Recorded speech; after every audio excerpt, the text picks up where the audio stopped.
everyone. If I could have your attention, we're going to get started. I wanted to first invite anyone, if you are kind of want to come in closer, you're welcome to. My name is Lisa Tate, and I am the Executive Director of the National Museum of Forest Service History. And thank you all so much for coming out today to hear our presentation. And I really want to thank our sponsors.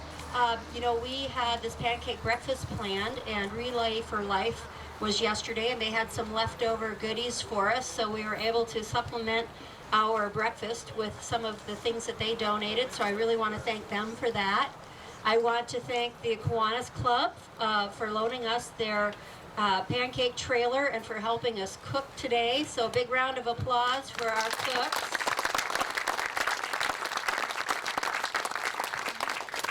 And, we were able to host this pancake breakfast today thanks to our sponsors, Missoula Federal Credit Union, City Brew Coffee, Patty Creek Market, and Humanities Montana.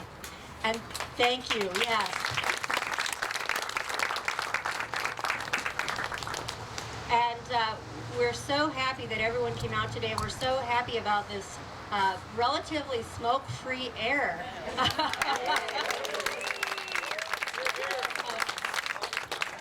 This whole idea was the brainchild of our education director at the museum, Cheryl Hughes. And Cheryl has put so much time and energy into this. And big round of applause for Cheryl.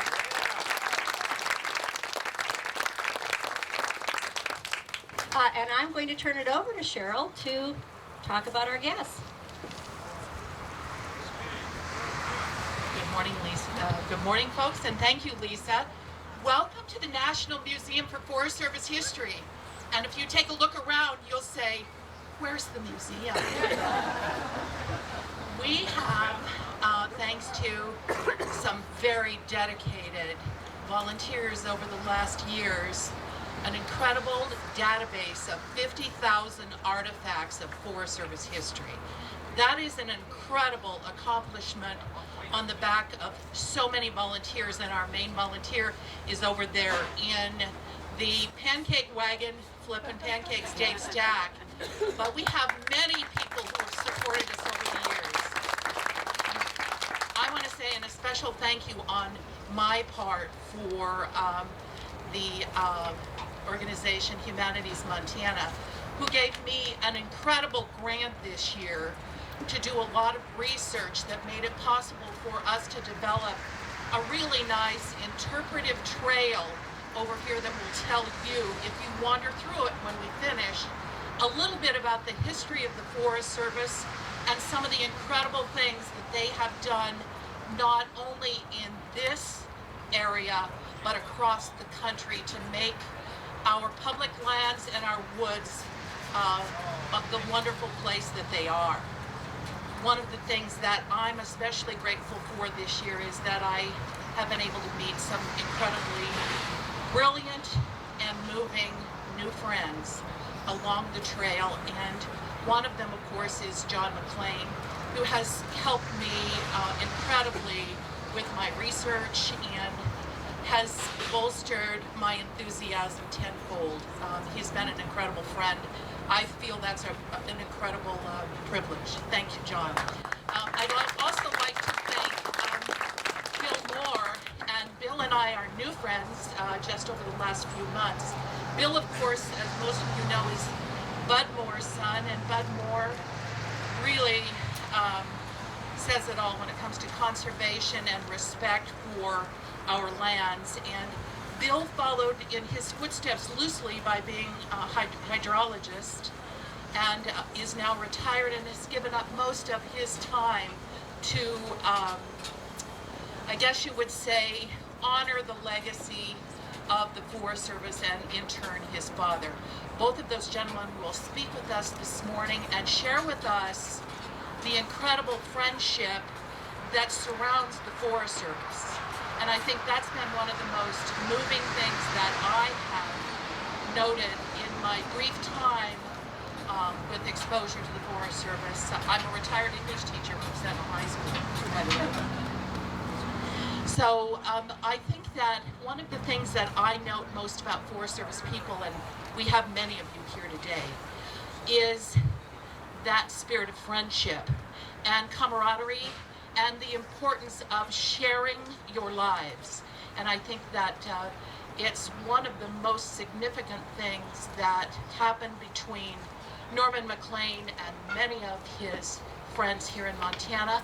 He always came back, and he always knew these were the people he could depend upon, and in turn he gave them incredible loyalty. So I would like to first of all introduce John, and he's going to share a few remarks with us, and then we'll have Bill speak to us. When we finish, I would love to share the trail with you, and if you are so moved to wander at the end of our little presentation, if you're so moved to wander over along the trail, we have just this week prepared 2 new signs for our interpretive trail and our history. One of them is a tribute to the Maclean family, and one is a tribute to both Bud Moore and to Ehlers Koch, whose grandson was to be here this morning but had to change his plans. The smoke got to him, folks. But if he'd only known what kind of morning we were going to have, he would have been here. At any rate, I thank you so much for coming, and John.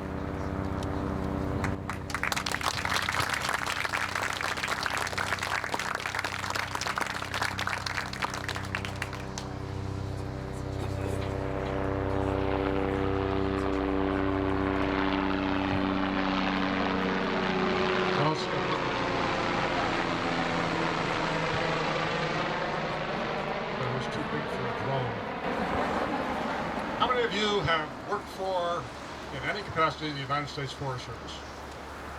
How would you like to get up here and talk about your family in the United States Forest Service with this audience? It's a little daunting. This is a work in progress. My family has had a long history with the United States Forest Service, but so have you guys. And you've been in the warp and woof of the organization.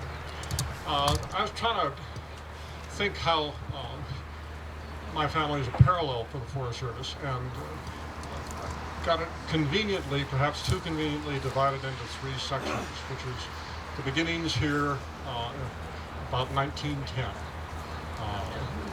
My grandfather, the Reverend John Norman Maclean, came to Missoula in 1909. That was the beginning of his pastorate. At that time, Ehlers Koch was in charge of fire suppression in the region. And the next year was tested in 1910. So that's really the beginning. And there's a parallel between my grandfather, who was a Presbyterian minister of the old school, and the Forest Service of the old school. We all know that it isn't like this anymore, but back in those days, a district ranger was God Almighty. And that's what I grew up with.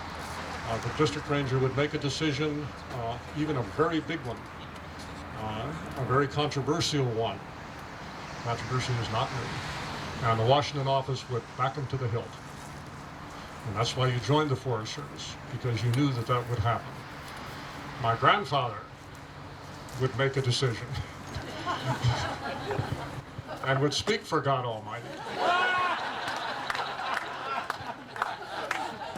He was not one of these guys who would say, you know, if I was doing that, this is the way I think I might do it. He would say, here's how you should do it. And my father had to get over that. And he tried to do that. In 1910, this was the center of the big burn. The trains went out from here with the guys that they picked up as best they could. We all know that there was saloon recruiting, and that's the colorful side of it, but there was construction, logging, guys got into this, and Ehlers Koch was in charge of that.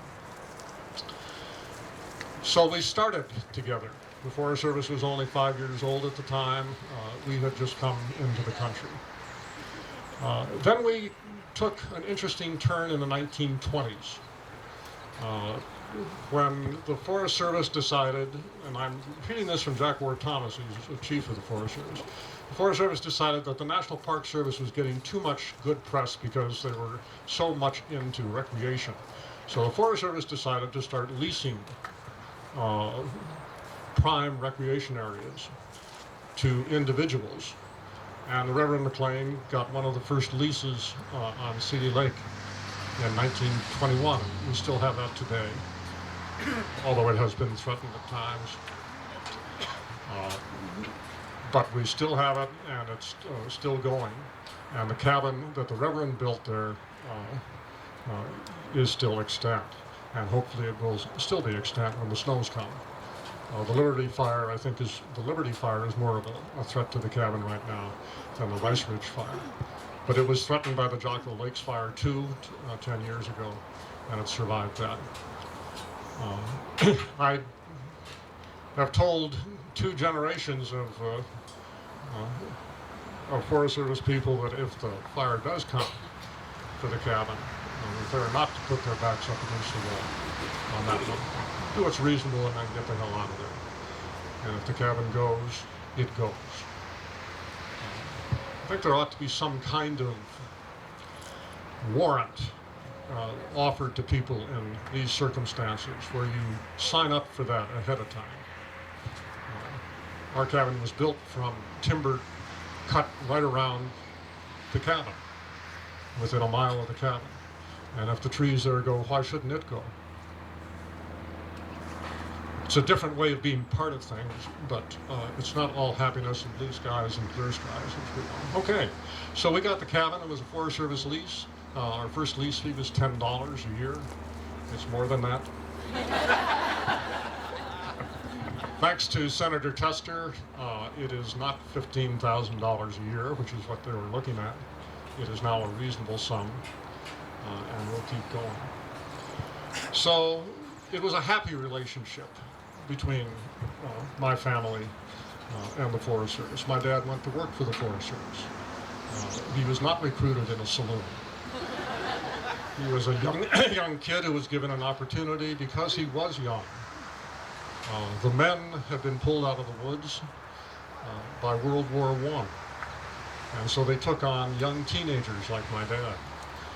He's written very well about this, and I'm not going to repeat all his stories, except to say that it was the kind of experience, I think, if you've had this, you know, where you are pushed farther ahead than you should be.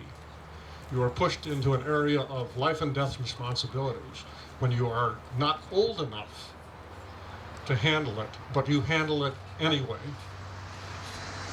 He was not just a member of a fire crew. I mean, he was put out on a fire perimeter with a pistol to shoot anybody who messed with the fire or tried to start an arson when he was 15 years old. And that's the kind of thing that sticks with you forever, as it did with him, and resulted in his writing that we're all familiar with.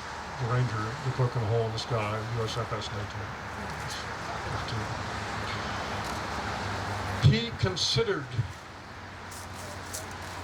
making a career of the Forest Service, and he didn't do it. There was quite a bit of reason, there were many reasons for him to do it. He came back from Dartmouth College, where he not only graduated, but he stayed on for a couple of years and taught as a teaching assistant. So he'd been a college-level teacher, and he couldn't get a teaching certificate in Montana to teach high school, and that made him very unhappy. But he wanted to stay here, and another career path was obviously the Forest Service, and he didn't choose that. And I've been trying to think for the last couple of days why he didn't do that. And I think that the answer was he chose his greater love, which was literature. I don't think he did it just out of anger at not getting a teaching certificate here.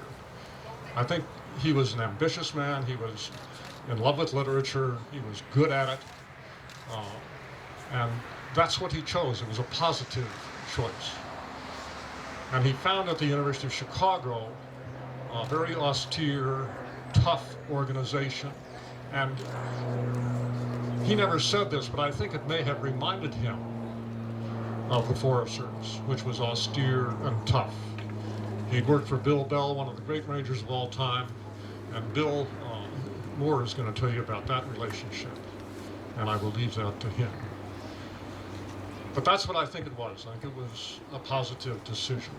So the relationship with the Forest Service continued. But it was not the old Forest Service, as you all know. Things began to break up fairly soon. Ehlers Koch was a major part of that.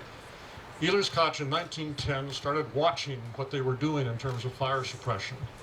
And 25 years later, he wrote a seminal essay, The Passing of the Lolo Trail, which anybody in the Forest Service knows about. And it was a plea for leaving the primitive, what they called low-value areas alone, and for a let-burn policy in terms of fire suppression, if it was appropriate. This is what doesn't get caught. If you go back and read the essay, which I did last night again, what he said was, in a season where a fire in the backcountry is not going to burn more than a couple of hundred or a couple of thousand acres, then leave it alone. He didn't say when you have a season like the one we're having right now, which is very comparable to 1910. You have 77 major fires working in toward each other. If you had 2 days of hurricane strength winds right now, think what would happen. We've already had over 1 million acres burned in Montana. The big burn burned 3 million acres. And I'm not even adding in to the million in Montana what's burned in Idaho, Oregon, and Washington. You're very close to 1910. And I think the biggest difference is not that we have so many more options on how to fight fire. All right, the biggest difference is that you haven't had 2 days of hurricane strength winds. Just to do a little more analysis, go back to the 19th century fires in the Middle West, which killed thousands of people and burned millions of acres, and you don't have those fires anymore. There isn't a Midwestern fire today that is comparable to the Great Peshtigo Fire of 1876, killed over 2,000 people. And the reason is development. All that land has been developed, and they don't build towns on sawdust anymore. But out here, there is still an awful lot of land that has not been developed. And you could have a catastrophic event similar to 1910. 1935, Koch wrote The Passing of the Lolo Trail, suppressed it for a year because it was unpopular, and it made so many people in the Forest Service angry that somebody could say fire suppression is not the answer, that they came out with the formal 10 a.m. policy. That's what pushed it. It was a reaction to Koch. Koch became a great family friend for us because the Koches had a Forest Service lease right next to us, and their cabin was next to us. And Ehlers Koch mentions in his autobiography, 40 Years of Forestry, spending summer afternoons socializing with the McLeans. I actually met him once. I was very young. He was very old. And he was a mystical, legendary figure. I mean, you know that my dad thought the world of the Forest Service, and that meant Ehlers Koch. And he built up this visitation that was going to happen at the Koch cabin. This man who was very tiny physically, but who would walk off dinner by going out and hiking an extra 10 miles at the end of the day, who had been in charge of assistant regional forester and forest supervisor, had been in charge of our area, who had written this brave, beautifully written essay, was going to actually visit, and we could see him and talk to him. And I was just, a little kid, and this was fabulous. And he arrived, and he was this little gnome-like figure, kind of an Obi-Wan Kenobi. And they he was quite ill at the time with arthritis, and they got him into the porch on the cabin and sat him down. And he had this grin that wouldn't leave his face. And he was cold. And he asked them to take the buffalo skin robe off the wall and wrap him in it. And this thing was filled with lice and spiders and dust. And he cloaked himself in this. And my father was very persistent, asking him questions, substantive questions. And he just grinned. And that was it. And I can remember every second of it.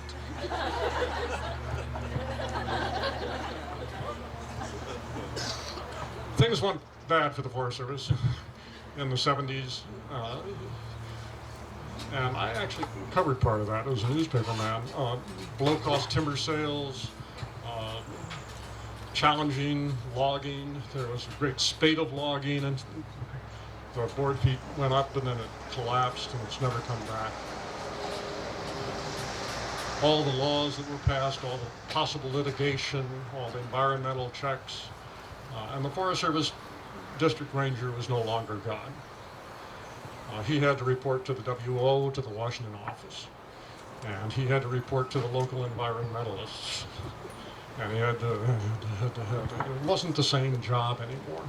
And the parallel in my family is that the Forest Service put in a drain field for a sewer in back of our cabin. There are a lot of campgrounds around, and they needed some place to deal with that stuff. And they didn't do a very good job. And it stank. And my father, who was capable of nursing a rage, took it on. And Cheryl has dug up some of the correspondence on this to the rangers and to the district and so on. And he obviously was enjoying torturing these people. But the undercurrent was very serious. My nephew, Jacob, who isn't here today, but he's here for the event, once said to my dad, and got quoted in many of these letters, "Grandfather, does all Montana smell this bad?" And finally, my father said, "Look, I'll give you one more year, but if you haven't solved this problem, I'm leaving Montana. I quit Montana." That's how serious it was. Now, any federal agency that does something like that never backs off. They might change direction a little bit, but they're never going to admit that they were wrong and back off. But the district ranger raised himself out of his chair and said, "I'm going to try this. I'm going to try this one more year to make this thing work. And if it doesn't, I'm going to tear it out of there." District ranger. And that's what happened. They took a $250,000 facility and they ripped it out. And they built a new one. And I was there when they were doing it, and I went over to the guy who was doing it, and I said, "Geez, this thing is pretty good sized." It was from here to the sign over there.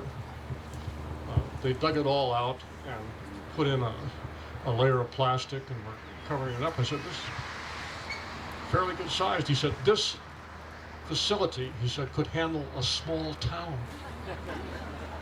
And it has worked beautifully. And that's a good Forest Service story.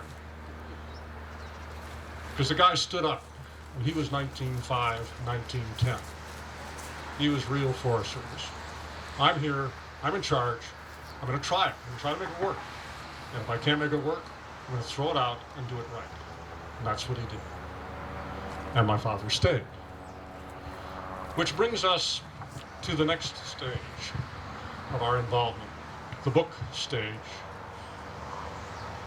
Young Men and Fire was my dad's book, and his last book. He didn't intend it to be his last book. He wanted to write, after River Runs Through It, he wanted to write a little story about a Montana event. That would be nice.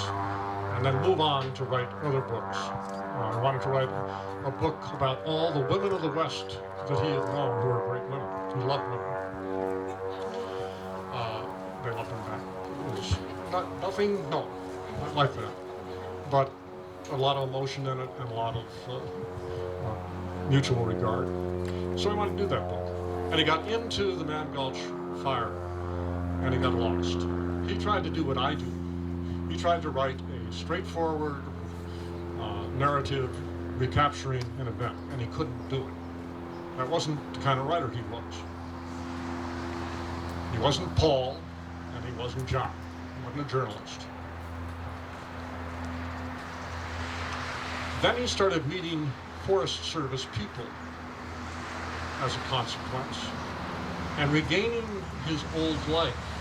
And instead of being just a short couple of years, it turned out to occupy his entire life from the age of 74 until he died at the age of 87. And in many ways it was a terrible thing. I would call him, I was in Washington at the time working for the Chicago Tribune, I'd call him up and say, "But how's it going with the book?" He says, "It's a cloud by day and a pillar of fire by night." Tim Schilling, who is a theologian, knows exactly where that comes from. It was leading him on into the wilderness, which is where that quote comes from the Bible. And he couldn't get his hand on it. So then he started meeting people like Bud Moore, who became one of his greatest friends. Bud Moore had been the ranger of the Powell Ranger District, which is where Dad worked. He had a place in the Swan Valley. Dad would go to see him all the time. He was recapturing his whole life through Bud. Then he got hooked up with a guy from Region 1 in the Public Information Office, Laird Robinson, with the Forest Service. I think Laird was assigned to him originally as a spy. He was supposed to see that, and this isn't bad, I mean, come on. He was supposed to see that the Forest Service didn't get dirtied up by this guy. And Laird was a 1905, 1910 kind of guy. And he stood up, and he became a research partner of my dad's. And he did all the kind of field work at Region 1 that my dad couldn't do, didn't have time to do, didn't know how to do, and helped him with it, and became a kind of a surrogate son, which should make me feel uncomfortable, but it never did. I really liked and admired Laird. And Laird stuck with him all the way through.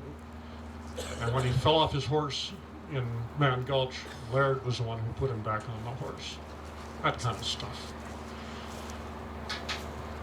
And there were many others from the Forest Service.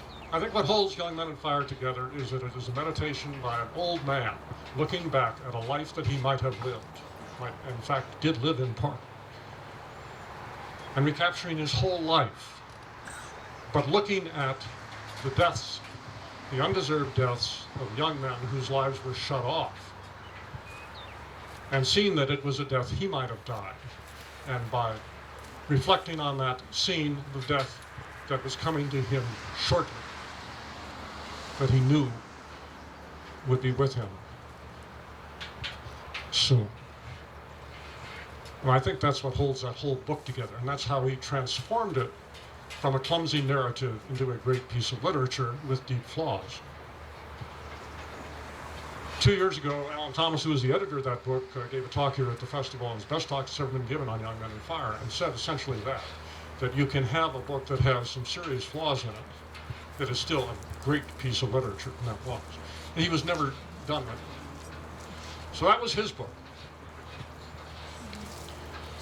When I came along, I did not edit Young Men on Fire, by the way. Once it was in galleys, I looked at it when I was up at the cabin. I went through the thing and I had 100 comments, corrections, and the University of Chicago Press was keeping score. And I got over 95%. but my changes made it. There were some competitors who didn't do as well, who will go unnamed. So I got into it that way. And I had not read the book since it had been a bad narrative. Then I read it for the first audio recording of it, and I was shocked. It's the easiest thing I've ever read. It just falls out of your mouth. You don't really need the commas. You don't need the semicolons. There aren't many semicolons. It just, the rhythm is there, the pace is there. The guy I was doing it with, who was recording it, said he never had a recorded book where somebody would read 20 pages and never be stopped. It just, that's the kind of book it is. I then went around and saw the people who were mentioned in the book that I could find. And I found a lot of them, including Bob Sally. I drove from here over to Spokane and had lunch with him. And I found survivors, nephews of guys who've gotten killed, people like that. I corresponded with them. I had dinner with them at the cabin and whatnot. And I said, I've done it. I've done my job. And then the South Canyon fire came along in 1994. Now, those of you in the Forest Service are probably familiar with the poster that shows Man Gulch and South Canyon side by side. And it looks like a Rorschach test, like somebody took ink blots and made the same picture. The same thing happened. 1949, just reverse the dates. 4-9 goes to 9-4. And they both add up to 13. There's a whole riff on that in Fire on the Mountain, on the numerology. And people told me, said, John, this book has got your name all over it. You've got to write a book about the South Canyon fire. I said, well, I'm working for the Chicago Tribune. By then, the movie had come out. And my position at the Tribune was getting a little uncomfortable. Hey, John, I hope you're making a lot of money on this. Business. That kind of thing. And then I found out that the guy who had been in charge on South Canyon was a guy named Don Mackey, who lived down here in the Bitterroot Valley. He was a Missoula smoke jumper. And there were other Missoula smoke jumpers involved in this. And, okay. So then I started looking into Don Mackey. And what I found out about him was that he had gotten people in harm's way. And he's kind of the modern Forest Service. He didn't have any business doing the job that he did. He was smoke jumper in charge. That was something that came out of Alaska, where if the first guy out the door became in charge of the fire. That's fine in Alaska. So, hey, I screwed up and we lost 100,000 acres of black spruce and nobody cares. But if you migrate that policy down the lower 48, it really doesn't work. You're not giving somebody experience. You're putting them in a situation where they shouldn't be in charge. And that's what happened to Mackey. And he did his best. And it was terrible. Well, what I found out about him, so he's kind of the modern Forest Service. Compare him to Wag Dodge in Man Gulch. Wag Dodge was the best foreman the Forest Service had. A man of few words, the old school Forest Service. And he did his best, and it was what we call an act of genius, the escape fire. Later, research has shown that he probably had heard about it somewhere else. So what? I mean, he did it. He escaped. Bob Sally, Walt Rumsey escaped because of his fire, and others would have if they had followed him. The people who followed Don Mackey didn't do well. But, when things went bad on South Canyon, Don Mackey ushered the smoke jumpers up a ridge to safety, pointed the way, and off they went. And they made it, 8 of them. And they expected him to follow. Instead of that, he turned and went back to clear the line where he had put people in harm's way. And his father and I went back and found the spot where that decision was made. within 2 or 3 feet of where he stood when he made that decision. And that's when I decided to write the book.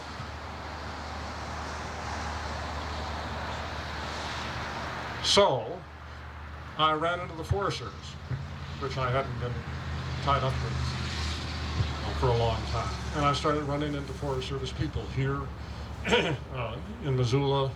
Wayne Williams, who was the PIO at the time, Smoke Jumper.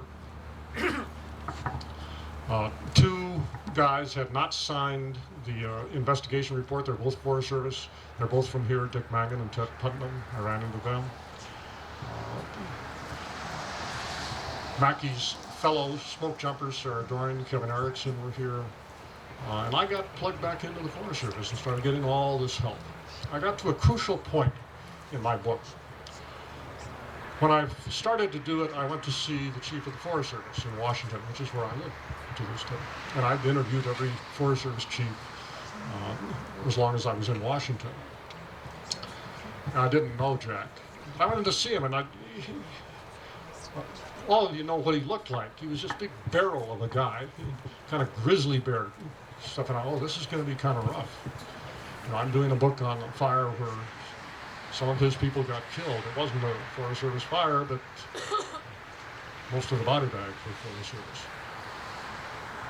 And Jack said, well, you know, we know who you are, we know what you're doing, and we'd like to help. I said, right. I've worked in Washington for almost 20 years. That kind of thing is cheap. But he wasn't rough. He seemed to have his heart in it. I didn't know whether to believe it or not. In fact, I didn't believe it. He said, when you're out in the field, if you need some help, call. Okay. Years later, I got to a crucial point with that story, where the 2 guys who had refused to sign the report, both Forest Service guys, had had a colloquy with Washington, with the WO, about their objections, and had been done by email. And Washington had responded back and forth and back and forth. And these guys had helped me a lot, and I said, I want those emails. They said, that's a career ender for us. We have to ask Washington if we can give you those emails. And I thought to myself, well, that's the end of that one. And they sent a message to Washington, and I got back an answer with Jack Ward Thomas's name underneath it. And it said very simply, give McLean everything he wants. So the Forest Service hadn't changed that much from 1910, when it was really tough. I had the joy of telling this story once in front of Jack Ward Thomas, who became a guy I not only admired, but had a deep bond of affection with. It's a troubled relationship, you know, it isn't all easy with somebody like that. But we stayed in touch until he died. And there was a wildfire conference down here in the Bitterroot, and I was giving a talk, and Jack was in the audience. And I said, I'd like to finish it up by saying, you know, Jack Ward Thomas is the greatest man I ever met in the United States government. I saw him a couple of months before he died, out in Florence, where he lived. And he affected my life again. I'm working on a very difficult story on the Yarnell Hill fire, and I feel just like my old man. He got into the Man Gulch fire and became a cloud by day and a pillar of fire by night. And the same thing has happened here. I'm exactly the same age today when my dad started doing Young Men on Fire. And that's good in some ways. I've got some time left. But there have been 4 books about that fire. The 5th one coming out this fall. What's left? What's left is to go beyond what I normally do and get down a couple of layers deeper. And it's very hard, and I'm very tired of this work. I'm very tired of the amount of kids getting killed and burned to death and spending time with their families. I've had enough. So I talked to Jack about this, and he said, all right, let me tell you a story. He told me the spotted owl story. we all know that's how Jack got to be chief. He came up with a compromise on the Spotted Owl in the Northwest, and Bill Clinton liked it, and he became chief. And then he wouldn't fire somebody that Bill Clinton wanted him to fire, so they fired him. An honorable career. And he said, there's a poster up there. There's a little spotted owl, and he's at the crossroads. And to make a long story short, Jack said, you know, there's a fork in the trail. And when you take a fork, don't look back. Just keep going. And so I think you tell me to put up or shut up. More or less, yes. So I decided then that I was going to whine and bellyache and look for sympathy, but I was going to do the book anyway. So that's my final story on Jack. I miss him. He's a hell of a man. And he represented compromise, environmentalism, old school. The Forest Service is going to go on after us. And it's going to continue to change. But you're the stewards of the land. You know, it's a long-term responsibility. And we count on you. People tried to kick the Forest Service out in the 70s and 80s. Oh, you're no good. No. You're the guys who are out there and the women who are out there. And you're doing it. Keep doing it. But don't forget where you came from.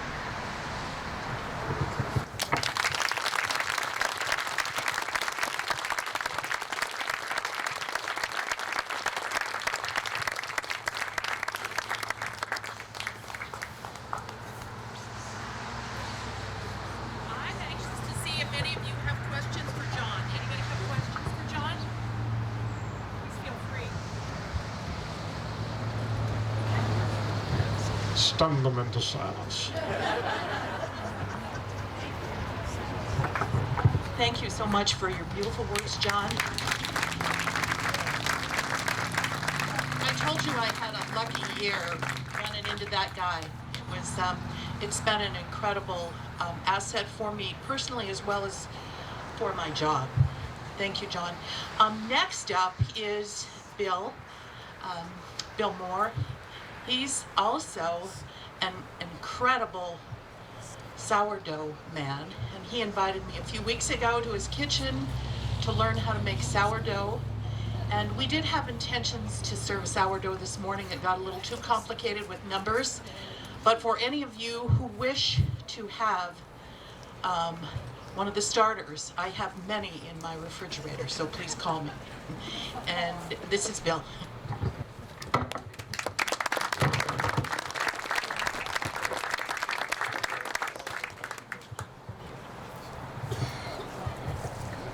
Wow, I don't know how to follow that.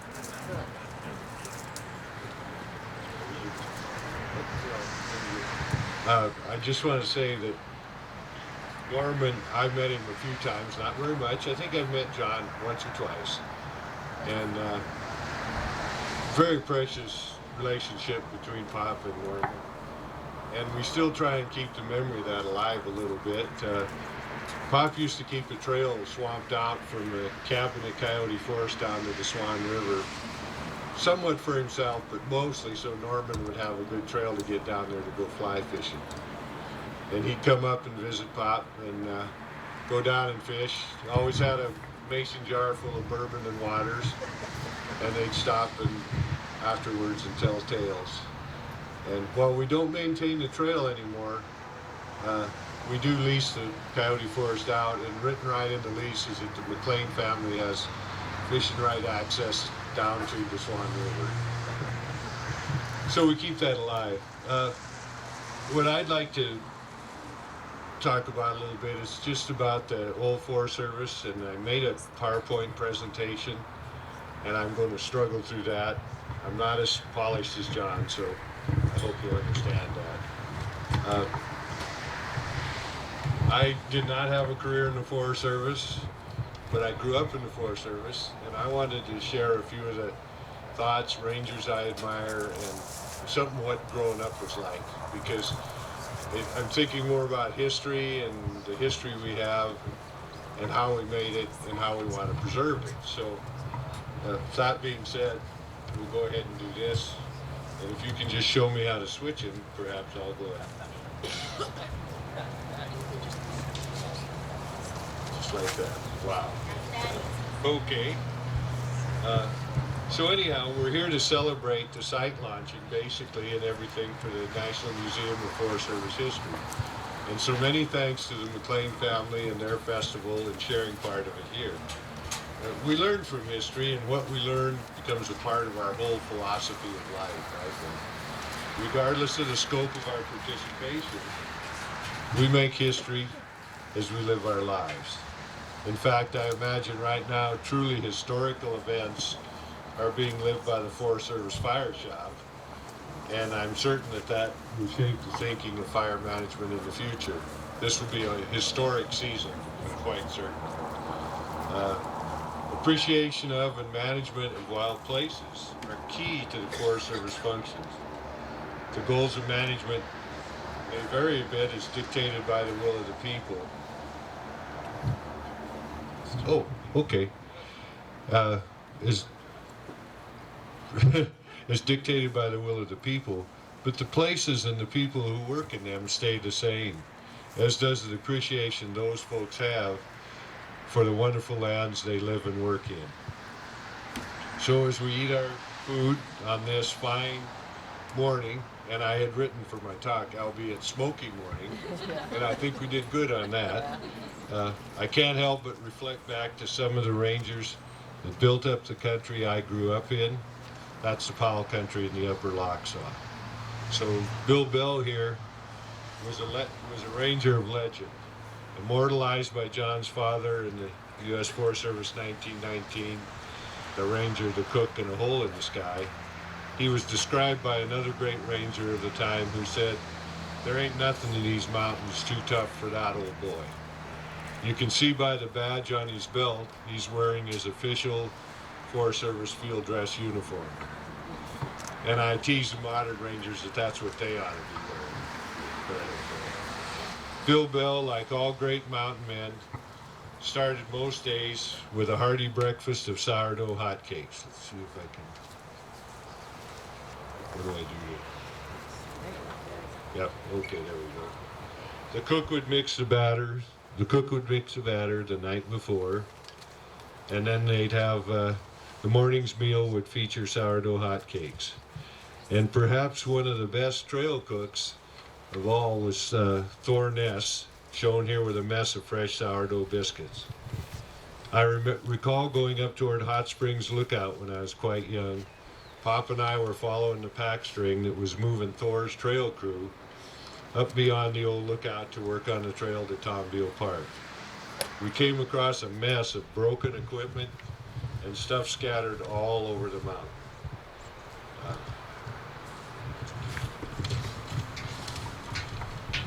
There'd been a major wreck when a mule spooked and went back down through the string, bucking and carrying on. We spent most of the rest of the day helping getting things straightened out.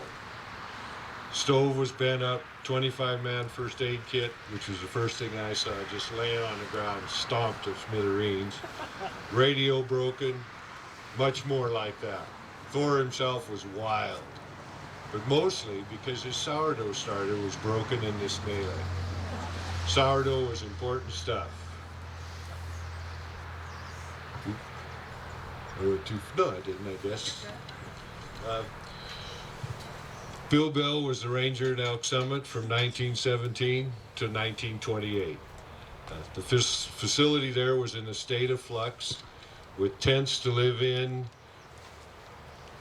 as well as a small station cabin that had built about 1913. Bill and his crew packed a sawmill over Blodgett Pass from Hamilton and built a ranger station that still stands today. So they sawed the timbers and built the cabin, and it was a fine facility. And it still stands, still there today. Both cabins are still there. It's a wonderful place and very close to my heart. In fact, every fall, it's just coming up shortly, I spend about 2 weeks up there as a volunteer campground host. And I just can't tell you the influence, can't tell you what that means to me. Not long after that, after Bill Bell left, they constructed a lookout on Graves Peak Lookout, which was a much better place to stay than Norman had in 1919. And that lookout is still there, still hasn't been staffed since the 1960s, but still there. It was built kind of too high. It was too good a spot for its own good. And what had happened is that after many lightning storms, it would stay in the clouds so long, it didn't really have as much benefit as it should have had for an observation lookout. So it didn't get used as much as you thought after about the 1940s.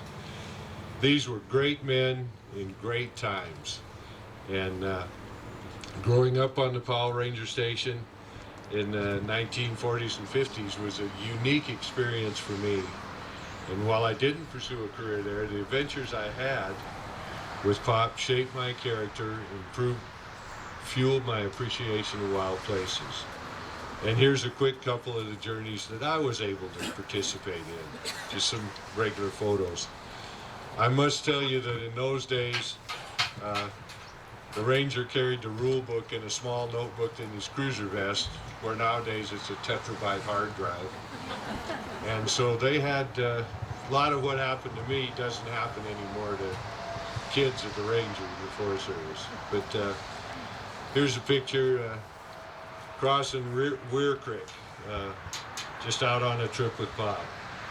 That was, in those days, that was a 16-mile or so ride downriver from the Ranger Station.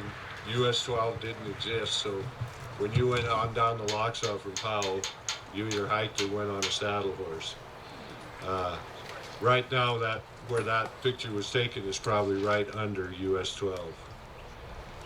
Here we are at Lolo Pass. The old cabin was right along the road up at Lolo Pass. It's now preserved at the Lochsa Historic Ranger Station, downriver from Powell.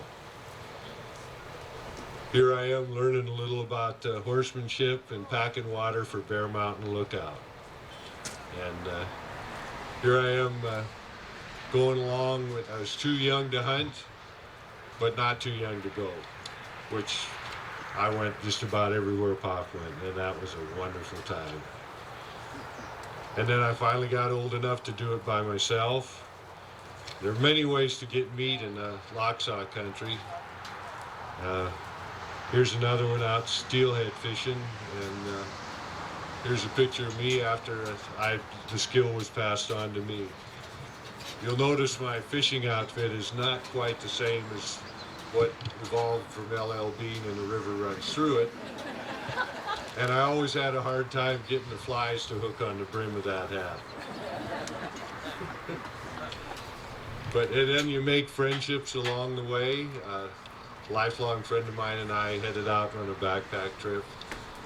As you can see, the gear wasn't quite as compact, lightweight as we have today. And in today, in making some history with the Forest Service, not only do you have the wonderful people that built the Forest Service, but have a lot of volunteers that help with the forest. Here's a couple of them working on Diablo Lookout.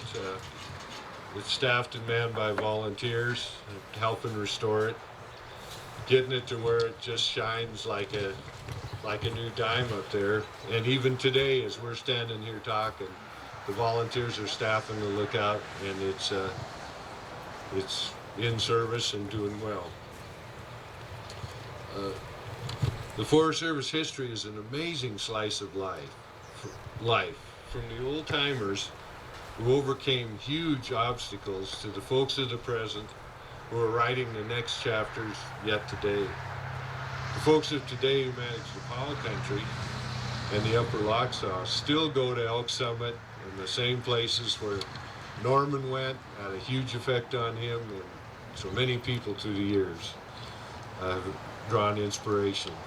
And while they can't take their youngsters to work with them now, they still take them back to the same Elk Summit country to share their joy in the places they work and play. today's professionals like Matt, Molly, and this is Brandon and his family. He's a district ranger now over in the Powell and the Locksaw.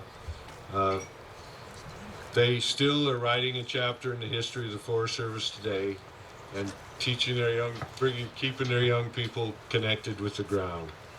And who knows what history the chapters of the young ones they share it with will hold. What I can be sure of, in my mind, is that the dedicated and inspired work of the folks today and those who came before them, with all that added together, the same country will always be there for people to draw strength and knowledge from the lessons of Mother Nature and the high country. And thank you very much.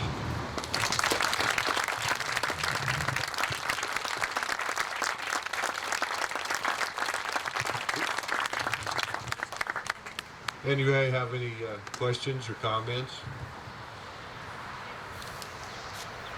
Looks good. Where are you living now? I live in Missoula. Oh, excuse me. I lived up in the Swan about 3 miles from Pop for a while. Still have our place. My wife has some health issues, and we kind of moved closer to town so that it was easier for her to get around and kind of enjoy life. And I've kind of had a second career over to Powell and like place like that. I volunteer a lot, and I kind of the Diablo Lookout thing is I work on that. It just kind of keeps me going to get back in that high country. I think Norman told Pop, he said there's something about the Locksaw that's in the duff, and you got to just keep going back. I can't help myself. Thank you so much, Bill. I think we all know what he means when he says in the duff, right? And I hope that you feel like that this was a pretty magical experience this morning to hear from two of the families who really made a huge difference here in our neck of the woods and really nationally too. They're huge, huge figures, and they continue to work really hard. John is now about to publish his 5th and is writing his 6th book. And Bill is busy every weekend on the mountain and also sharing his sourdough with people like me. And I think it's really a precious time for us to be able to gather together as old Forest Service people merged with the Literati and celebrate people like Bud and Norman. Thank you. And I hope you'll join us on the trail so you can take a look at our new signs and the tribute we made to both of these families over there. And please come back often and take a look inside the cabin. We have some wonderful treasures, and we have some of John's books. Of course, we have Bud's book, and we have some of Norman's books, and many other items. And we'd be happy to sell you a membership in the museum. We envision that one of these years soon, we'll have an even greater event for you, and thank you so much for coming.